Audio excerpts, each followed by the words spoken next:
पुष्पा जी, हमें आपसे ये उम्मीद नहीं थी। आपको दिखाई नहीं देता है, आपने इतनी बड़ी बात हमसे छुपाई। हम डर गए थे मैडम सर।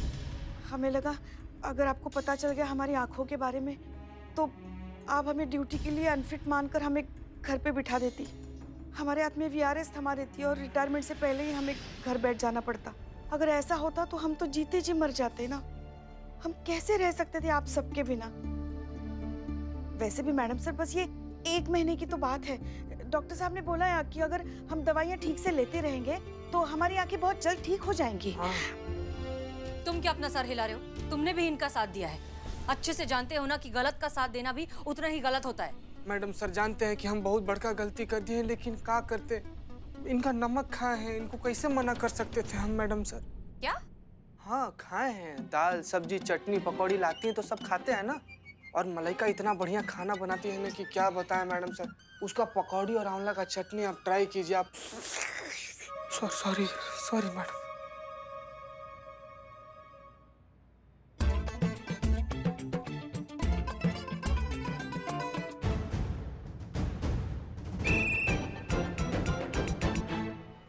क्या कर रही हैं आप खड़े होकर? बातें सुन रही थी। वाह, सो ऑनेस्ट। Thank you. अब आप अभी के अभी एक टांग पर खड़ी हो जाइए और जब तक ये मीटिंग खत्म नहीं होती आप एक टांग पर ही खड़ी रहेंगी। मैडम सर, वो मेस में पानी का प्रॉब्लम है ना, तो बाल्टी लेके ऊपर जा रही थी तो राइट पैर में मोच आ गई, मुड़ गया था, तो लेफ्ट पैर पे खड़ी रहूं। उफ, ये मासूमियत। तुम्हें मुर्गा बनना है? नहीं मैडम सर, बिल्कुल भी नहीं। Sorry madam sir. गुड, खड़ी रहिए ऐसे। तो कहाँ थे हम पुष्पा जी? अब हमसे गलती हो गई, हमें माफ कर दीजिए। हम आपसे दूर नहीं रहना चाहते थे, इसलिए हमने हमारी आंखों की ये बात आपसे छुपाए रखी। क्या पुष्पा जी? नहीं, हमको भी नहीं पता चला मैडम साहब। जय हिंद। जीते। क्या पुष्पा जी, आप भी कहा? नोच क्यों रहे हैं हमें? चूटी क्यों काट रही हैं आप? अरे हम चूटी नहीं काट रहे, ये कुछ लगा था ये हटा रहे थे। हम चूटी काय काटेंगे, टोपा थोड़ी है हम। ये चल रहा था इतने दिनों से, घर इसलिए नहीं आ रही थी कि भाई लल्ला को पता ना चल जाए, है ना पुष्पा जी? क्योंकि लल्ला आपको ड्यूटी पे नहीं आने देते ना। ये तो कल रात को हमारे सर में ना एकदम से दर्द उठा तो हम अपना दवाई, सॉरी। तो हम ये बता रहे थे कि हमारे सर में दर्द उठा ना मैडम सर, तो हम दवाई लेने गए। वहाँ हमारा विटामिन का जो गोली हम रखते हैं वो गायब था। वहाँ हमको ये मिला, ये देखिए, ये आँख का दवाई। पुष्पा जी आपका है ना?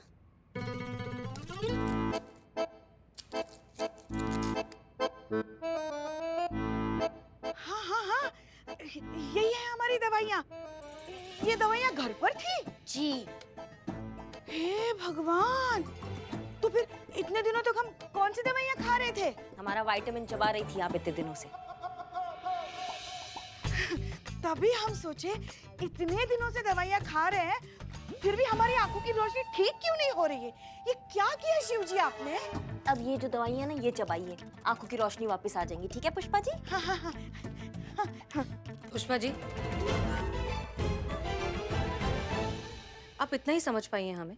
आपको सच में ऐसा लगा कि अगर आप हमें सच बता देती तो हम आपको नौकरी से निकाल देते? एक बार सच कहकर तो देखती। हम एक टीम है पुष्पा जी, हम आपकी मदद करते। भूल हो गई मैडम सर। अब हो गया सो हो गया। अब आप अपनी सारी दवाइयाँ टाइम पर लीजिए और डॉक्टर जो भी इंस्ट्रक्शन दे वो सब अच्छे से फॉलो करिए। जी। और जहाँ तक बात है रमित वाले मामले की, तो गलती तो आपसे हुई है पुष्पा जी। और अब अगर आप ये गलती मानेंगी ना तो मीडिया और पब्लिक हम पर प्रेशर डालेगी आपको नौकरी से निकालने का। अब मैडम सर ऐसी परिस्थितियों में क्या कर सकते हैं हम, आप बताइए। सॉरी। तुम सीधा नहीं खड़ी रह सकती हो क्या? सॉरी।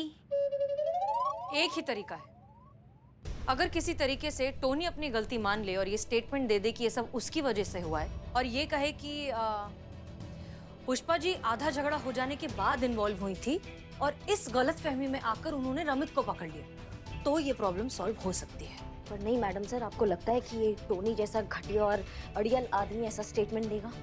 देना तो उसे पड़ेगा, गलती की है उसने तो सबक तो सीखना ही पड़ेगा। सड़क पर किसी की भी गुंडागर्दी बर्दाश्त नहीं की जाएगी, ये अब हम उसे सिखाएंगे। ठीक है मैडम सर, उसको समझाएंगे, उसे एफआईआर खारिज करवाएंगे ताकि हम प्रतियोगिता में लास्ट नंबर पे ना आए। अब सबके दिमाग से अभी तक प्रतियोगिता का भूत नहीं उतरा है। करिश्मा सिंह, सबसे पहले ड्यूटी, बाकी सब कुछ बाद में। क्लियर? जी मैडम सर। आप सब जा सकते हैं। जी। संतोष शर्मा, हाँ आप भी। हाँ, थैंक यू मैडम सर। दर्द हो गया क्या पैर संतोष जी?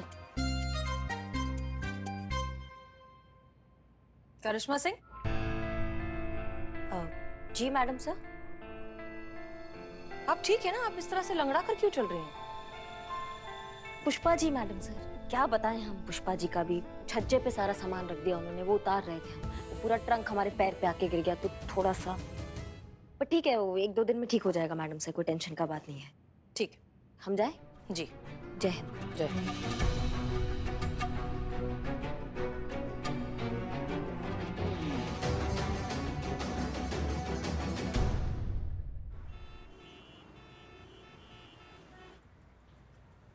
इतना दर्द हो रहा है तो एक जगह खड़ी रहिए फिर, और बताएंगे हम किसका इंतजार कर रहे हैं। वो मैडम सर, हमने जांच पड़ताल किया टोनी के केस में, तो हमको पता चला कि टोनी का जो वाइफ है वो खुद उसकी गाड़ी में उसके साथ बैठना पसंद नहीं करती है। तो फिर कैसे जाती है? वो बस वो आने वाली होंगी, वो आपको बता देंगी। मैडम सर आ गई। रिक्शा में? नमस्ते मैडम, मैं सुनी थी, टोनी की वाइफ, म्यूजिक टीचर। आपके पति ने हाल फिलहाल रमित नाम के आदमी के अगेंस्ट एक एफआईआर की थी, हम उसकी तहकीकात कर रहे हैं। और हम आपसे ये पूछना चाहते हैं कि आप अपने पति टोनी के साथ कहीं साथ में ट्रैवल क्यों नहीं करती? देखिए मैडम, मैं ठहरी एक म्यूजिकल टीचर, सीधी सादी, नाजुक, कोमल और सेंसिटिव सी औरत। अब ऐसे में मेरे हस्बैंड हर जगह पे मार पीट गाली गलौज करते हैं तो मैं बहुत डर जाती हूँ। ऊपर से मेरा 19 साल का बेटा, अब वो जब इन्हें सबके साथ इस तरीके से मिसबिहेव करते हुए देखता है, लड़ाई झगड़ा गाली गलौज करते हुए देखेगा, तो वो क्या सीखेगा? यही सब बेसुरी बातें ना, इसीलिए मैं उनके साथ गाड़ी में कहीं पे भी जाना अवॉइड ही करती हूँ। ठीक है, हम आपकी सारी बातें समझ गए, आप चिंता मत कीजिए। हम बहुत जल्द आपके पति को ये सिखा देंगे कि इस तरह से सड़कों पर लड़ना झगड़ना गाली गलौज करना कितना गलत है। हो सकता है कि हम कुछ ऐसा करें जो देखने में बहुत बड़ा लगे, लेकिन वो होगा सिर्फ एक नाटक, इसलिए आप घबराना मत और हमारा साथ दीजिएगा। जी। आप जा सकती हैं और उसके बाद इत्मीनान से अपने पति के साथ गाड़ी में बैठ भी पाएंगी। बिल्लू को बुलाइए।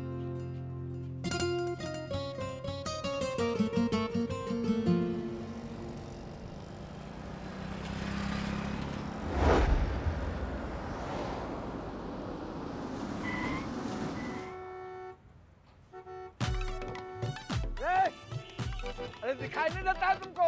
टोनी को ओवरटेक करता है रे। अबे हट, अभी दिख नहीं रहा है, सिग्नल है, ग्रीन हो जाएगा तो साथ में चलेंगे बेवकूफ। पापा आपको बेवकूफ बोला? टोनी नाम है मेरा।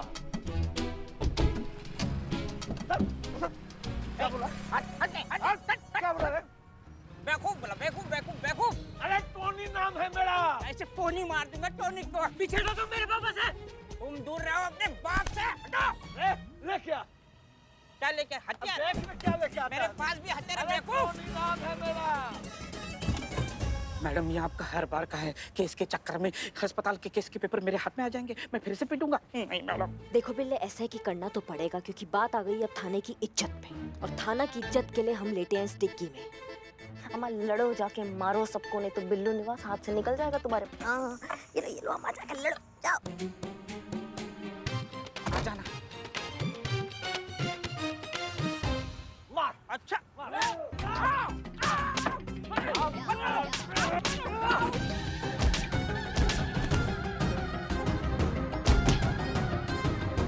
इसकी मैया की सासू मैया चूरनगिरी करने में ना एक नंबर है ये बिल्ला, बंद करके चला गया।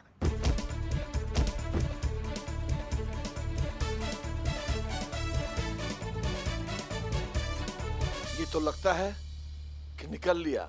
चल बगल वाले नाले में इसको फेंक देते हैं। करिश्मा मैडम को आने में इतनी देर क्यों लग रही है? कहीं मैंने डिक्की लॉक तो नहीं कर दी?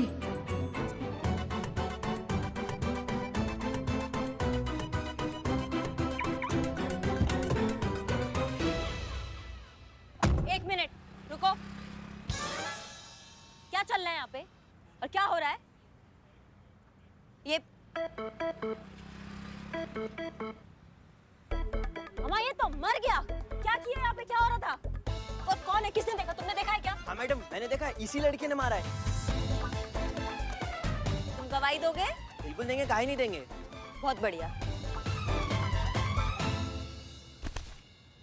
बेटा तुम तो गए अब लंबे।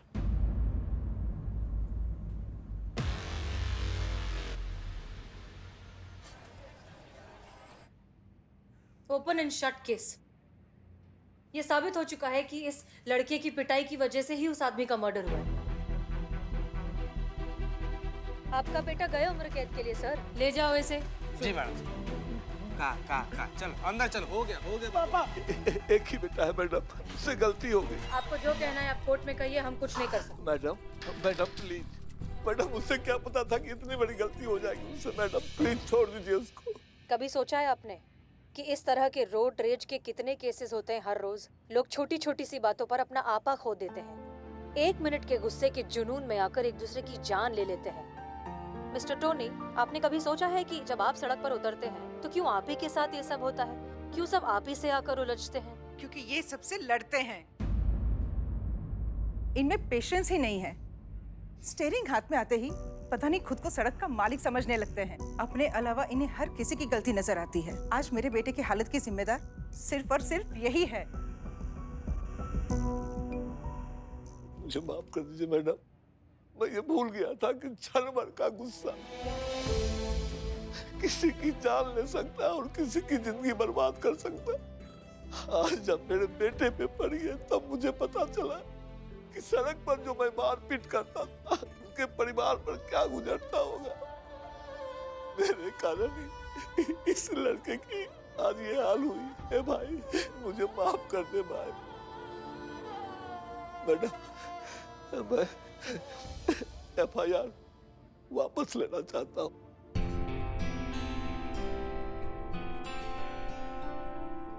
मैं स्टेटमेंट लिख कर देना चाहता हूँ। उसकी कोई गलती नहीं थी, सारी गलती मेरी थी। जी मैडम। अब आओ तुम बाहर आओ। संतोष शर्मा, इनका स्टेटमेंट लिखो और साइन लो। जी मैडम। वो तो अच्छा हुआ आपने समय रहते हमारी दवाइयाँ हमें वापस दे दी। अब तो हमें ठीक ठाक दिखने भी लगा। हाँ ज्यादा कूदिए मत पुष्पा जी, वरना बाहर वाले लोगों को भी पता चल जाएगा कि आपको दिखाई नहीं देता है। बता दे, हमने एक छोटा सा नाटक किया था आपकी आंखें खोलने के लिए। आपके बेटे ने कोई मर्डर नहीं किया है। बिल्लू, आओ चलो।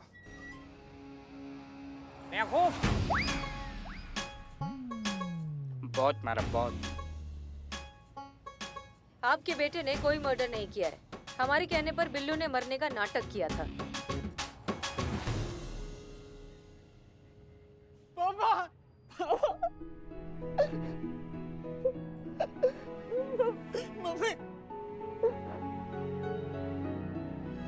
एक मिनट, भले ही ये नाटक था, लेकिन एक चीज आप हमेशा के लिए याद रखिए, बच्चे हमेशा माँ बाप से ही सीखते हैं। आप जैसी नींव रखेंगे इमारत वैसी ही खड़ी होगी। ये आपकी जिम्मेदारी है कि आप बड़े होकर उन्हें कैसा इंसान बनाना चाहते हैं।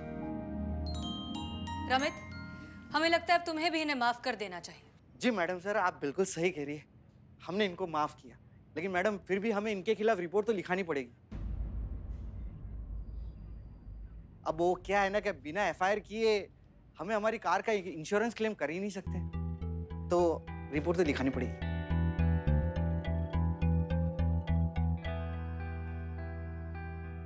हाँ लिखाओ, मेरी गलती है ना, तो मेरे खिलाफ रिपोर्ट लिखाओ। ठीक है, लिखवा दो रिपोर्ट। मैडम सर, प्रतियोगिता का आखिरी दिन है कल। हम पहले भी कह चुके हैं, हमारा सबसे पहला कर्तव्य है हमारी ड्यूटी, वही है हमारी असली जीत। पुष्पा। जी मैडम सर। नहीं, आप रहने दीजिए। संतोष शर्मा, रिपोर्ट लिखिए। 1 मिनट संतु।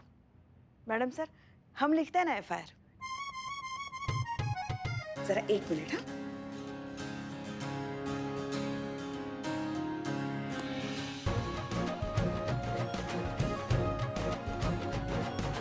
Madam sir. क्या बात है Pushpa ji, good, all the best. जी चलिए आइए बैठिए। हम आपका आओ, स्टेटमेंट आओ। रिकॉर्ड करें। बैठो बैठो। चलिए बैठिए। मैडम ये ना केस आपको कयामत जी बनकर ही सॉल्व करना था, बाहर का बाहर। अभी देखो एक रिपोर्ट गई तो एक रिपोर्ट आ गई, ऐसे ही होता रहा ना तो हारने के लिस्ट में हमारा थाना लास्ट में आएगा, फिर थाना बंद। थाना तो हम किसी हाल में बंद नहीं होने देंगे। अभी हमारे पास एक हुकुम का इक्का बाकी है, और वो ऐसा इक्का है ना कि पूरा काया पलट देगा। सर आपने अचानक से हमें इस तरह बुलाया, सब खैरियत ना? जी जी सब खैरियत है। अच्छा ये बताइए कि आपको ये कैबिन कैसे लग रहा है? अब वैसा ही लग रहा है सर जैसे हमेशा लगता है, मतलब अच्छा लग रहा है, लेकिन आप ये हमसे पूछ ही क्यों रहे हैं? क्योंकि जो चीज कुछ दिन पश्चात आपकी होने वाली है, हम उसके बारे में आपसे ही पूछेंगे ना।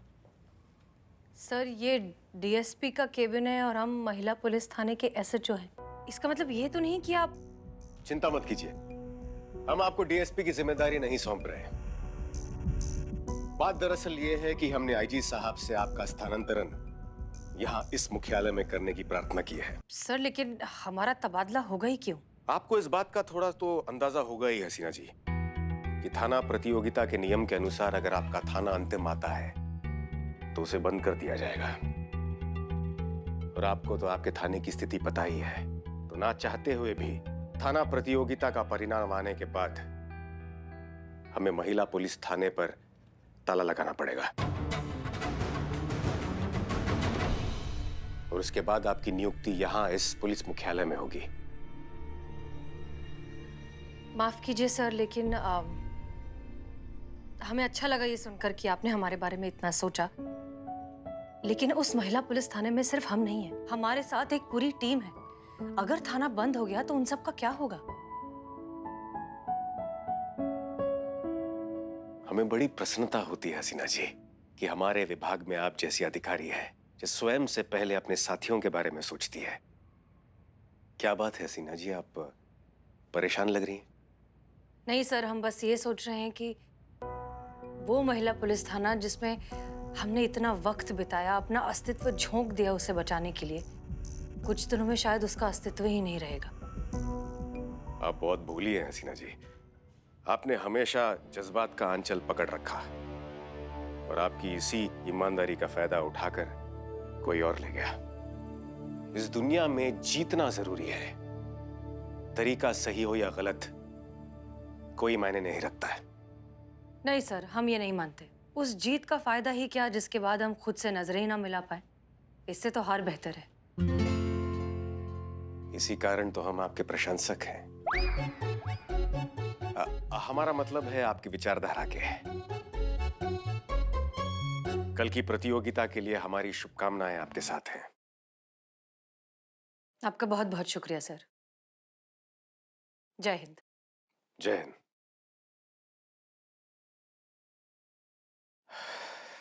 क्या बात है हसीना जी, हर बार आप हमारा दिल जीत लेती हैं।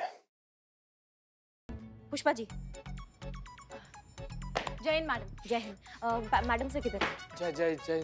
गुड मॉर्निंग चीते। किधर है मैडम सर?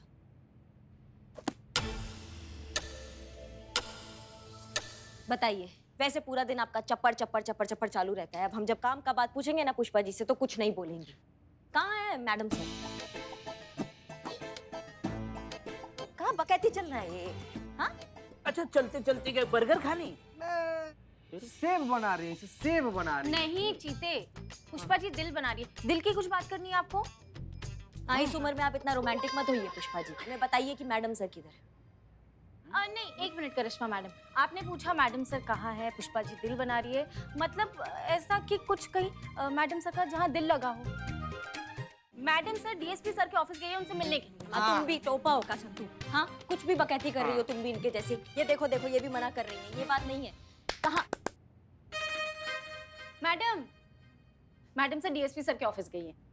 तो ये खुद अपने मुंह से काहे नहीं बोल रही है ये बात? करिश्मा मैडम, करिश्मा मैडम, भले ही पुष्पा जी अपने मुंह से कुछ नहीं बोल पा रही है, लेकिन उनके मन में क्या चल रहा है ये हमको, चिता चतुर्वेदी को पता है। तो हम लोग महिला पुलिस थाना कंपटीशन जीत जाएं, इसके लिए पुष्पा जी मौन व्रत रखी हैं। हैं? देख भी लौटे, देखे वाह, का बात है, का बात है पुष्पा जी। आपने मौन व्रत रखा है हमारे थाने के लिए, हाँ? इतना बड़ा बकैती करके बैठी हैं आप। कुछ नहीं होता है व्रत रखने से। मैडम सर के उसूल और उनके जज्बातों की वजह से ना हमारा थाना ना बंद होने की कगार पे आ चुका है। नमस्कार नमस्कार नमस्कार। जय हिंद मैडम। जय हिंद सर। जय हिंद। जय हिंद जय हिंद। बुलबुल पांडे जी, कैसा आना हुआ आपका यहाँ? हमने सोचा कि आखिरी बार इस पुलिस थाना का दर्शन कर लेते हैं। मिठाई देने आए। कहा कि बेस्ट थाना कंपटीशन जीतने के बाद हमारे थाने में सेलिब्रेशन होगा, इंटरव्यू होगा, जश्न होगा। समय नहीं ना होगा हमारे पास आप लोगों के पास आने के लिए, इसलिए एडवांस में ही आपके लिए मिठाई लेके आ गए। कहा कि आप सबका जवान बहुत कड़वा है, तो एडवांस में हमारा जीत का मिठाई खा लीजिए, थोड़ा सा आपका जिंदगी में मिठास आ जाएगा।